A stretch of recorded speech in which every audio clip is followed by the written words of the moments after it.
So you're in this great moment right now where you have a 3 DVD Blu-ray pack of 3 of your best films coming out. The first one is Kronos, chronologically. Yeah. Where did the idea for that spring from?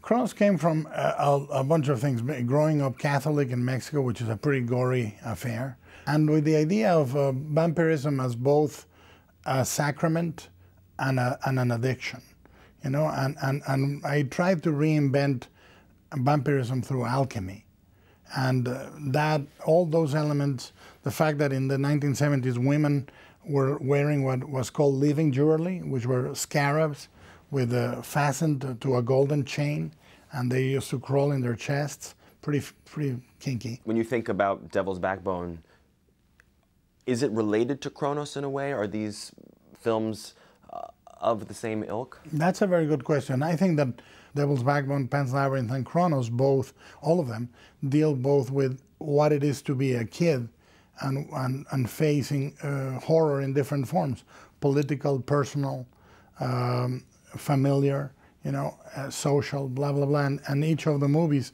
shows one side of the way kids interact with the fantastic, which is a very different way than adults do with the fantastic. What is your recollection of the night of the Academy Awards, the year of Pan's Labyrinth, where it surprised everybody by winning 3 of the 6 categories it was nominated for? Your name was being thrown around that auditorium like nobody else's that night.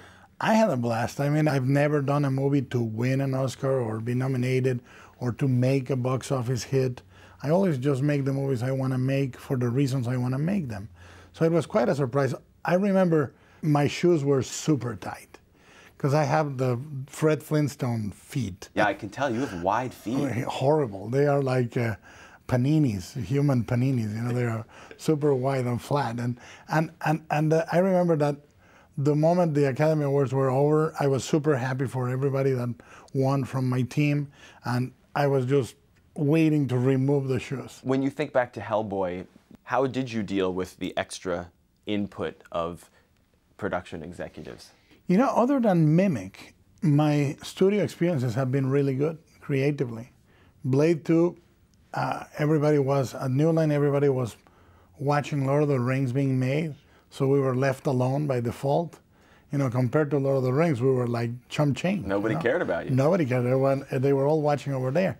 So I remember we showed the movie to Bob Shea, and Bob Shea said, it's vile, it's violent, it's disgusting, it's repulsive, but if that's the movie you want to release, that's the movie we'll release it. And we did a few changes after the audience screening, but it pretty much went intact. You started as a special effects makeup artist. You seem to be someone who prefers handmade effects over CGI for the most part. Whenever possible. Whenever possible, I think a physical effect, a physical thing to respond to is better than going digital.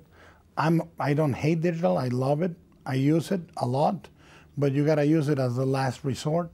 You don't use it as lazy filmmaking tools that allow you to, it's the worst iteration of we'll fix it in post if you do it in a lazy way. But if you do it with a creative mind and knowing that's the only tool that will do it, it's perfectly legitimate.